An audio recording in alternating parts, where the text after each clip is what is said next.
রাষ্ট্রসংঘে বড় কূটনৈতিক জয় পেল ভারত। আজকে রাষ্ট্রসংঘের সিকিউরিটি কাউন্সিল একটি মনিটরিং রিপোর্ট প্রকাশ্যে এনেছে।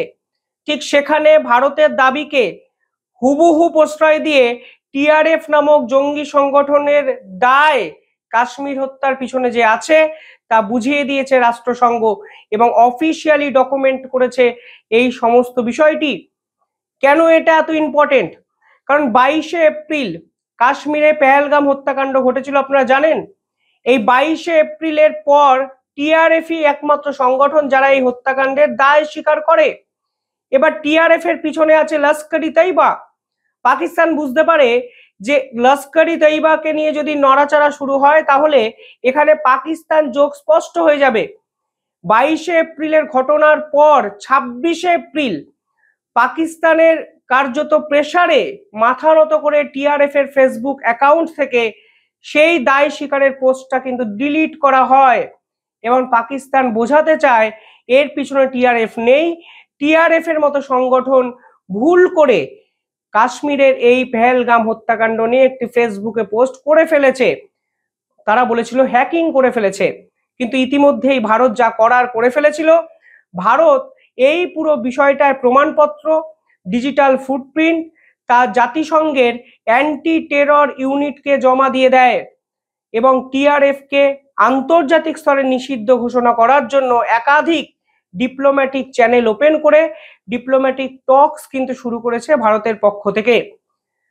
প্রথমে এই রাষ্ট্রসংঘই কিন্তু টিআরএফ কে সর্বসমক্ষে টেররিস্ট সংগঠন হিসেবে আখ্যা দিতে চায়নি।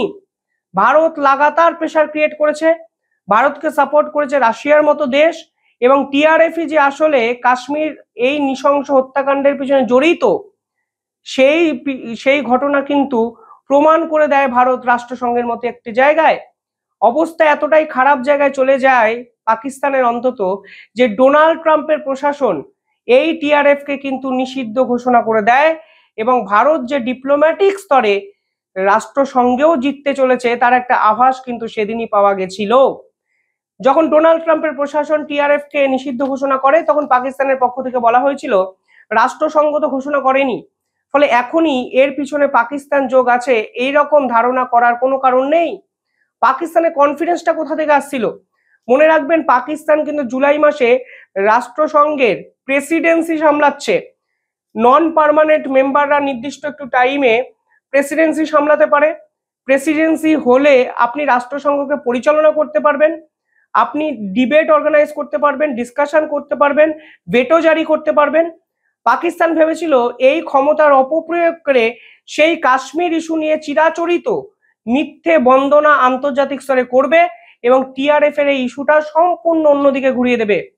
কিন্তু আজকে রাষ্ট্রসংঘ তাদের 26 পাতার একটি মনিটরিং রিপোর্ট প্রাথমিকভাবে পেশ করেছে।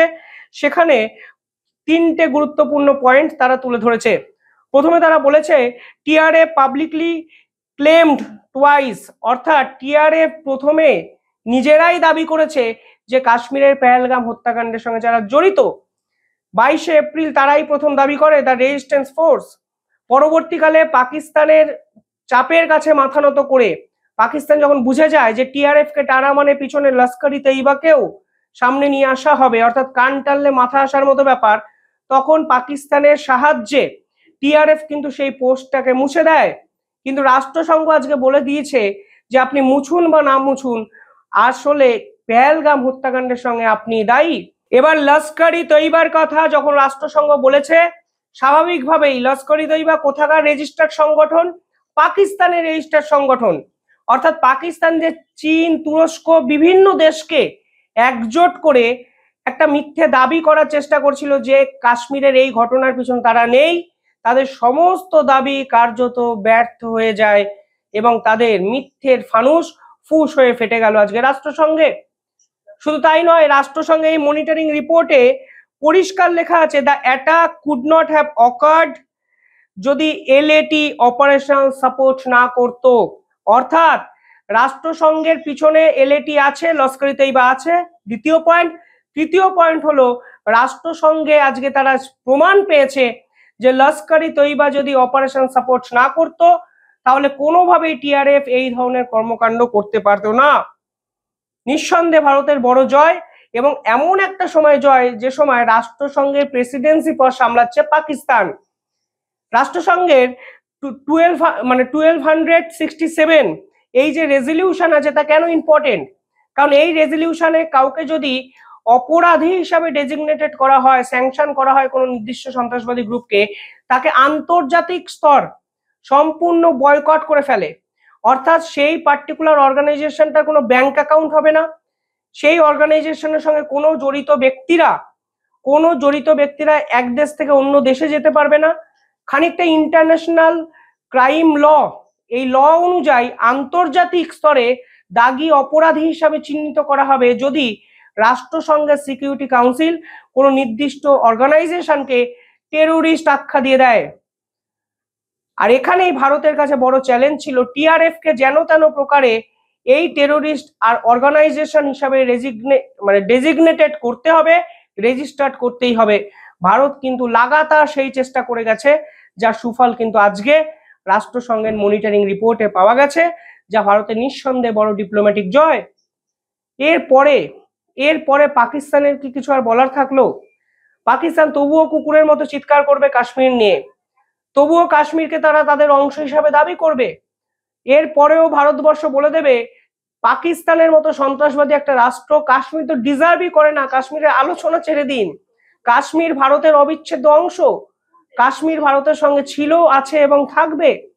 কিন্তু এই সন্ত্রাসবাদের শেষটা কিভাবে হবে সেটাও কিন্তু আজকে রাষ্ট্রসংঘের এই রিপোর্টের পর সব থেকে বড় প্রশ্ন। কারণ এই প্রশ্নের উত্তর ভারতের মতো আমার মনে হয় রাষ্ট্রসংঘের একাধিক দেশও খুঁজছে। এই পাকিস্তানের পিছনে যে সকল দেশ জড়িয়ে আছে তারা কি তাদের ভুল বুঝতে পারবে? তারা কি এবার বুঝবে যে পাকিস্তানের মদতেই এই সন্ত্রাসবাদী হামলা পাকিস্তানের পক্ষ থেকে করানো হয়েছে কাশ্মীরে? তারপরেও কিভাবে পাকিস্তানকে এরা সাপোর্ট করবে? কিসের জন্য পাকিস্তানকে দিনের পর দিন মদত করা হয় পশ্চিমা শক্তিগুলোর পক্ষ থেকে? এরপরেও কি চায়না প্রকাশ্যে বলবে যে আমরা পাকিস্তানের সঙ্গে আর থাকবো না? সবাই হয়তো এরপরেও পাকিস্তানের সঙ্গে থাকবে। ভারত হয়তো একাই লড়ে বিশ্বে আরো বেটার জায়গায় যাবে, আরো প্রভাবশালী একটা রাষ্ট্রে পরিণত হবে। কিন্তু তার আগে আজকে এই রাষ্ট্রসংঘের সিকিউরিটি কাউন্সিলের মনিটরিং রিপোর্ট শুধু পাকিস্তানের জন্য যে বড় ধাক্কা তা নয়, আমার মনে হয় যারা পাকিস্তানের সঙ্গে যুদ্ধ না করার জন্য বারবার ভারতের কাছে আবেদন করছিল, যারা পাকিস্তানকে প্রত্যক্ষভাবে শিল্ড করে বাঁচাতে চায়, যারা পাকিস্তানকে দিনের পর দিন পিছন থেকে অস্ত্র সরবরাহ করেছে, যারা পাকিস্তানের হয়ে বিশ্ব মঞ্চে ডিপ্লোম্যাসির নাম করে দালালি করেছে, এই রিপোর্ট তাদের কাছেও কিন্তু বড় ধাক্কা। আপনারা কিভাবে দেখছেন পুরো বিষয়টি কমেন্টে জানাবেন।